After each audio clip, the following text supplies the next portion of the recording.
Ryan here from E39 Source. We're on a 2000 E39 M5 today. We're going to do a quick DIY on a rear window seal gasket. People say you have to take the windshield out to do it. That's full of crap. We're not going to do that. We're pretty much going to need a pick tool, a scraper, maybe some soap as a lubricant on the new gasket. Why are we doing it? Well, corners are generally what tend to fail. I walked around to the other side to show you, but that side's fine. It's just up here where that gasket is bad. Now, it's important to note that this gasket is not responsible for keeping water outside of the car.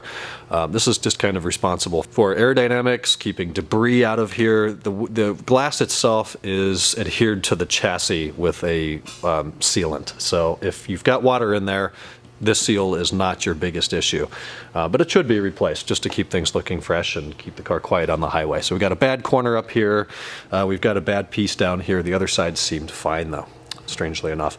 Now the seal itself is in two different pieces. You have the sides, the top, and the other side is all one piece, and then this bottom lip is a separate piece with a different part number. So let me get you those numbers now. There they are. It's easy to tell which is which, and of course I set it upside down. But the bottom seal part number is 51318172760, and then the top and sides looks like 51318172755. So of course before the new parts go in, the old parts have to come out. If yours is worn worse than this and is all but gone already, that will be easy for you.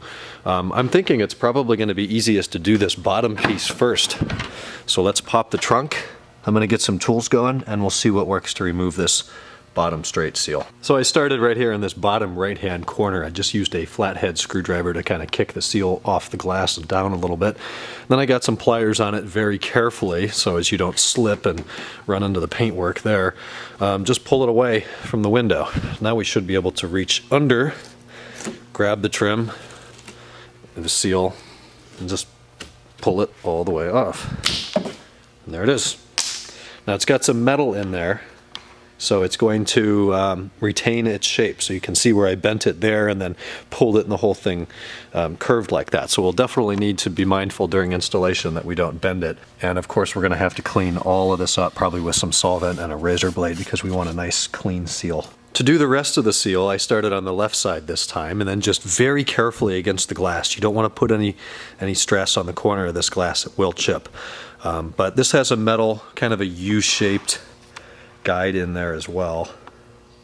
And once you get that pried away from the glass, hopefully yours is still strong enough that once you get it started, you're able to just work it out around the edge like this. I guess this is, yep, it's going to break right off when we get to the top, so I'll have to do the same thing on the other side. Installation is obviously going to be a lot more sensitive here. Not only, again, will this have to be cleaned out, but it is, it's kind of shaped like that, and it's got a seat under the glass a little bit, and then the corners, we'll probably want to start with the corners rather than down here, because the corners are going to be much more important for position justification.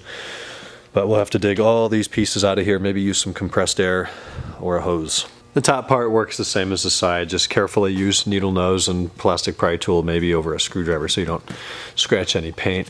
Once you get it started, it's easy. Just pull it straight out.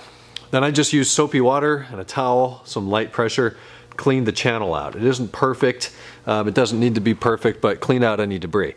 I also used compressed air to get the chips, the pieces, the broken flakes of rubber out of there, actually before I used the soapy water. I've used a spray bottle, just put some soap in there, some water, shook it up. That's what I'm going to be using as my lubricant for installing new pieces. I examined the seals on my car, which are remarkably holding up pretty well. Even though that's the highest mileage car in this shop right now by far. And it looks like the bottom piece is supposed to go on first, and then the sides will sandwich over the corners of the bottom piece. So I've sprayed a liberal amount of the soapy water solution in this gap just to ease the installation here. So I think I'm just going to hold it up, eyeball it, center it, and then start snaking it in there. I'll let you know if I have any tips after I get it on, or at least halfway on. Bottom piece goes on pretty much just as you'd expect. And I had forgotten to mention before, I did clean the glass, the edges with some razor blades too, just very gently to get any goo that was stuck on the glass off of the glass. So make sure your new piece is centered. It goes pretty much all the way to the end, right at the end on both sides, and is a perfect fit, of course, being a genuine product. And then I just go around slowly and push it on, make sure it kind of clips up under the glass, and then I used one of these plastic pry tools too to kind of get in here and gently push everything to make sure it's seated. So I'm going to move on to the upper piece now, which I think I'm going to start at the top, make sure each corner is in place, get the top part seated, and then work my way down the sides. Alrighty, the best way to install this seal is to get those corners lined up, and then I did about 3 or 4 inches at a time with my red plastic pick tool, and you just push it down, and then you want to sandwich it this way. So put it in, and it's made of a material that you can kind of push against the paint and not worry about hurting anything. If you've got perfect paint, maybe put a towel in there. And just sandwich the top part down. The center part's the hardest to get to, especially with the car. Like the car's stuck on the lift right now. I've got all this stuff under it. I can't lower it all the way, so it's an extra long reach for me. Good thing I'm tall. But push there. Seat that corner, and then you're going to want to be careful with how low the sides get. You don't want them to be too low. Really just look at the corner, and you don't want the corner to be distorted up or down. Get that just right, and then it's the same procedure. Push it against the glass all the way down. This piece will wrap over the lower piece just by about a ½ an inch down there in that corner. Same thing, of course, on this side. And then I'm noticing that this bottom piece doesn't want to sandwich down all the way to the chassis where the other one was. And I think the other one was just, it's been in here for 15 or 20 years, so it's a little bit more comfortable. But it's pushed in all the way. It's not going to get any better than that. I'll probably leave the trunk lid shut for a couple days. I'll come back and it'll be down against that.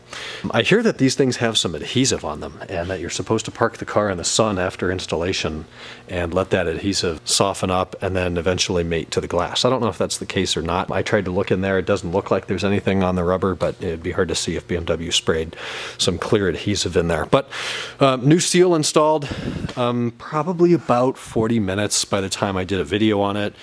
Took time cleaning out the channels that the seal sits in with compressed air. And next up, I've got to clean the window because now I've got soap residue all over it. And a note on the soap, don't use like Dawn dishwashing soap. That's a really aggressive soap that will wear the rubber out more quickly. Use a car washing soap.